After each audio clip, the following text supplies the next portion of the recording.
नमस्कार दोस्तों, आप क्राइम तक देख रहे हैं। बात करते हैं सूचना सेठ मामले की। इस केस को हम लगातार फॉलो कर रहे हैं। इसमें कुछ अपडेट्स आए हैं। पहला अपडेट यह है कि यह पता चला है कि क्या सूचना सेठ वाकई एक अच्छी पेरेंट थी, यानी कि क्या वो अपने बच्चों को ढंग से पालती थी। यह बात साफ हुई है एक एविडेंस से। दरअसल एक एविडेंस यह आया कि वो पेरेंटिंग के गुण सीख रही थी, वीडियोस देखती थी, क्लासेस लेती थी, तमाम चीजें सामने आई। इसके अलावा एक बात और सामने आई है कि सूचना सेठ से अब लगातार पूछताछ हो रही, क्योंकि अब कस्टडी खत्म होने वाली है। ऐसे में अभी तक उसने कन्फेस नहीं किया है, सबसे बड़ी बात है। और ऐसे में लगातार साइकेट्रिस्ट, साइकोलॉजिस्ट का एक पूरा ग्रुप है, पुलिस का ग्रुप है, जो साथ में बैठ के पूछताछ की जा रही है। आने वाले वक्त में हो सकता है नार्को एनालिसिस, ब्रेन मैपिंग, ये तमाम चीजें भी पुलिस कराए। गोपाल जी, सबसे पहला पॉइंट जो पूछताछ की बात कर रहा हूं, साइकोलॉजिस्ट किस तरह से पूछताछ करते हैं? देखो, साइकोलॉजिस्ट को अब उनके बारे में या सूचना सेठ के बैकग्राउंड के बारे में काफ़ी हद तक जानकारी है, तो उसी में से वो उन तमाम चीज़ों को ग्रैब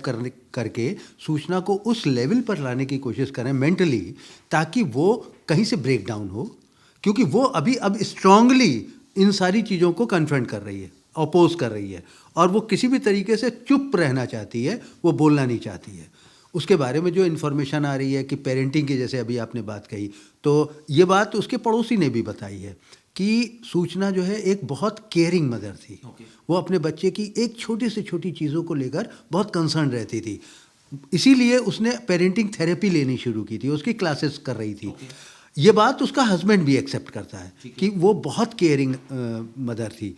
और इसी बात को लेकर मियाँ बीवी में शायद शुरुआती दौर में यही क्लैश भी हुई थी कि वो दोनों एक दूसरे को लेकर ब्लेम करते थे कि तुम इसकी केयर नहीं कर रहे हो या तुम इसकी केयर नहीं कर रहे हो, व्हाटएवर। मतलब बच्चे को लेकर बहुत ज़्यादा कंसर्न थी वो लोग।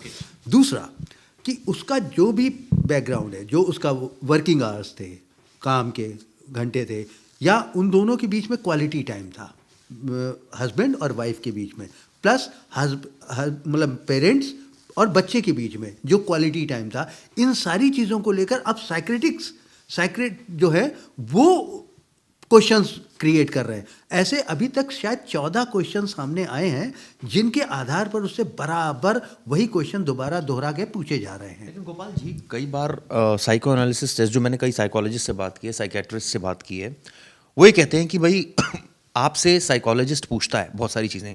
ज़रूरी तो नहीं कि आपको हर चीज़ याद हो। भाई आपकी लाइफ में मान लीजिए आप 40 साल के हैं या 35 साल के हैं, तो 35 साल में डेली क्या क्या हुआ बहुत मुश्किल है याद रखना कि उस दिन क्या साइकोलॉजी थी, उस दिन क्या थी, ऐसी क्यों थी। आप जीवन के मेजर इवेंट्स को याद रखते हैं, जो आपको जितना याद रहता है उसके बेसिस पर वो एक रिपोर्ट प्रिपेयर करते हैं आपकी कि भाई ये आप इस तरह की साइकोलॉजी के हैं, या आपके ऊपर ये चीज़ें ज़्यादा इफेक्ट करती है, ये चीज़ों को आपका परवाह नहीं करते, इन चीज़ों से आप इमोशनल होते हैं, इन चीज़ों से आपको खुशी मिलती है, इन चीज़ों से आपको दुख होता है, इन चीज़ों से आप एक नॉर्मल सर्कमस्टांस में रहते हैं। तो ये जो पूरा टेस्ट है, जो हमने पढ़ा है इसके बारे में और काफ़ी लोगों से बात की, क्या ये दिक्कतें सामने आ रही है? क्योंकि एक तो वो बोल नहीं रही है, पहली बात। दूसरी बात, क्या वो सारी चीज़ें बता रही हैं जैसा वो पूछ रहे हैं? नहीं, अभी वो कुछ भी नहीं बता रही है। वो बहुत लिमिटेड और बहुत सेलेक्टेड क्वेश्चंस को आंसर कर रही है।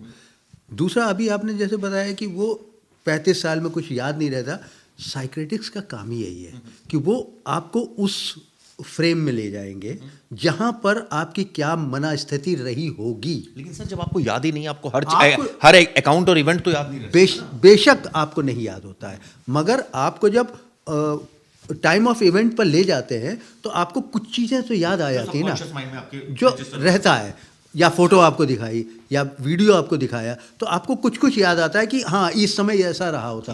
तो आपके उस तरह के जो जवाब आप देते हैं, साइक्रेटिक्स उसी चीज़ को एनालाइज करते हैं फिर कि उसमें डेटा किस तरह से फ्लैक्चुएट कर रहा है, किस तरह से चीज़ें जो है। कुछ चीज़ें हमें पता है वाइप्ड आउट बिल्कुल हो जाती है, जीरो हो जाती है, चाहे आप कुछ भी दिखा दो तो कई बार याद नहीं आता।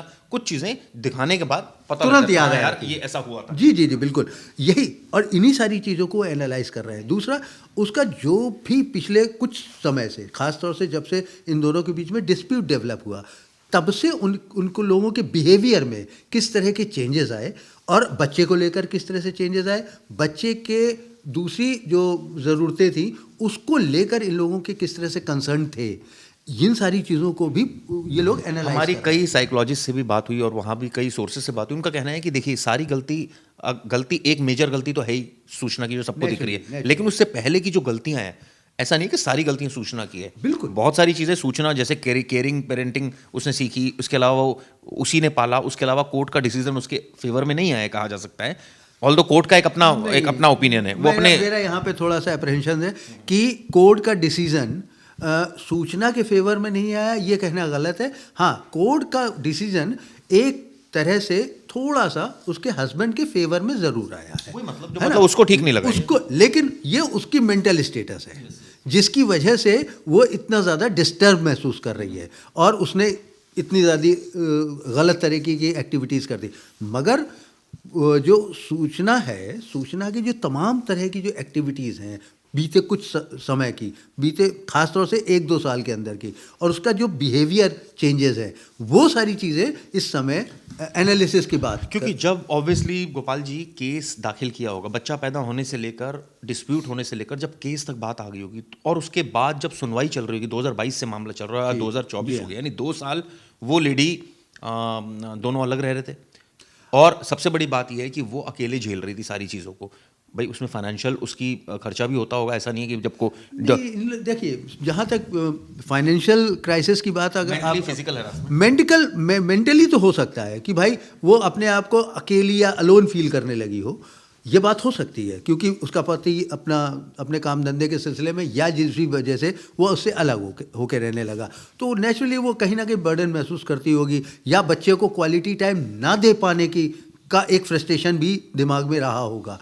तो ऐसे में ये चीज़ ज़रूर है कि वो इस चीज़ को लेकर डिस्टर्ब रही होगी, मगर इसमें दोनों लोगों की थोड़ी थोड़ी गलती है। हाँ, सूचना की गलती थोड़ी सी ज़्यादा है, जिसकी वजह से उसने ये सारी चीज़ें की। या और दूसरी जो हम लोगों ने बहुत शुरू में एक बात कही थी कि यहाँ पे कहीं ना कहीं ईगो क्लैशिंग है। कल मेरी वहाँ पे रिपोर्टर से बात हो रही थी, तो रिपोर्टर ने जब पुलिस वालों से बात की, तो पुलिस वाले भी उसी बात को लेकर कह रहे थे कि शायद यहाँ पे ईगो क्लैशिंग बहुत ज़्यादा है। सूचना और उसके हस्बैंड के बीच में एक ईगो क्लैश इस लेवल पे बढ़ गया कि दोनों एक दूसरे ये को भी संभव है बर्दाश्त नहीं गोपाल जी कि भाई जब अकेली रह रही थी, नेचुरली हो सकता है सूचना ने किसी को बुलाया, कोई मेड रखी हो, कोई अपना उसका रिलेटिव साथ में रह रहा हो, मतलब अब बच्चा अकेला कैसे पाले, नौकरी भी करनी है, बच्चा भी करना है, तो ये काइंड ऑफ प्रेशर उसके ऊपर था। नहीं, देखिए, जो इन्फॉर्मेशन अभी तक सामने आई है उसमें यह है कि उसको नौकरी पे कहीं बाहर तो नहीं जाना होता था, उसका जो भी ऑफिस था उसके घर पे ही था, एक कमरे में उसने घर में ऑफिस बना रखा था। तो ऐसा कोई जैसे ट्रैफिक की वजह से परेशानी हो रही कि भाई घंटे भर में पहुंचे, 2 घंटे में पहुंचे तो ट्रैफिक में फंस रहे, तो ये सारे हैशल्स नहीं थे उसके सामने। हाँ, ऑफिस की कुछ रिस्पॉन्सिबिलिटी जो होती हैं वो ज़रूर उसके ऊपर उसको थोड़ा सा बर्डन कर रही होंगी, बच्चे की पेरेंटिंग को लेकर उसकी परेशानी थी। तो सबसे बड़ी फ्यूचर तो यही था ना कि भाई पति से झगड़ा, केस डाला हुआ है, कोर्ट कचहरी कहते हैं ना, जो जाए कोर्ट दरबार उसका लुटा घर बार। हर केस में नहीं होता, लेकिन एक जज ने बात मोस्टली यही होता है कि जो भी आदमी एक बार कोर्ट के चक्कर लगाता है, फिर उसके बहुत सी चीज़ें उससे छूट जाती हैं, और ये सूचना के केस में भी है। अब तो सूचना के लिए बहुत परेशानी की बात है, क्योंकि अगर वो कन्फेस नहीं करती है तो फिर पुलिस और दूसरे साइंटिफिक मेथड अप्लाई करेगी। पुलिस करे वो अलग बात है, लेकिन कन्फेस करे ना करे, लेकिन सबूत तो प्रॉपर है पुलिस के हाँ, पास। पुलिस ने खुद एक्सेप्ट किया है कि सारे जो सर्कमस्टांसेस एविडेंसेस हैं, जो साइंटिफिक एविडेंसेस हैं, जो फिजिकल एविडेंसेस हैं, वो सारे के सारे हैं जो ये इस केस को जो इस केस को प्रूव कर सकते हैं कि ये ऐसा हुआ। लेकिन अब पुलिस ये चाहती है, इसमें एक्चुअली में क्या है ना, इस पूरे मर्डर केस में 2 चीज़ें अभी मिसिंग है। एक मकसद, कत्ल का मकसद बहुत इंपॉर्टेंट होता है, और दूसरा कन्फेशन।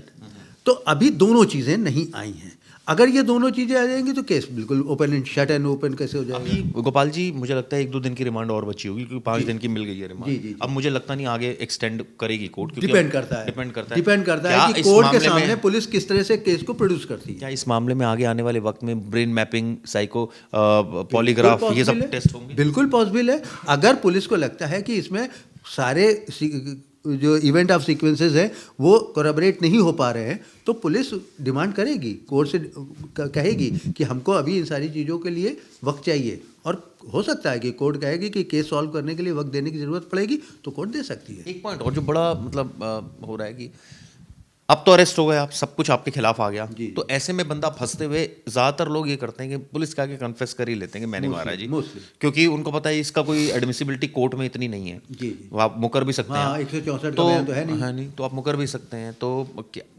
क्या अभी हो सकता है खबर ये सामने नहीं आई हो सकता है कि उसने पुलिस के सामने कन्फेस भी कर लिया हो, मे बी अभी चूंकि बहुत सी चीजें आनी सामने बाकी या हैं। फिर ये भी साइकोलॉजी होती है गोपाल जी कि ऐसे टाइम पर अब आरोपी सोचता है मैंने कर लिया, गिल्ट तो खत्म हो गई, अब मुझे बचना कैसे, तो मैं क्यों करूं ये सब चीज़। क्योंकि वो पढ़ी लिखी है, सारी चीज़ों को समझती है, कानून भी जानती होगी, थोड़ा बहुत तो कानून उसने पढ़ा होगा, तो जान ही जाएगी। हाँ। और अब वो इन सारी चीज़ों के क्या दांवपेच हो सकते हैं, किस तरीके से कौन सा ऐसा रूट लें जिसकी वजह से हम एस्केप हो जाएं, तो वो सारी चीज़ें अब वो बेसिकली हम लोग पहले भी यही बात कर चुके हैं कि वो अब ब्रेन से खेल रही है, माइंड गेम खेल रही है।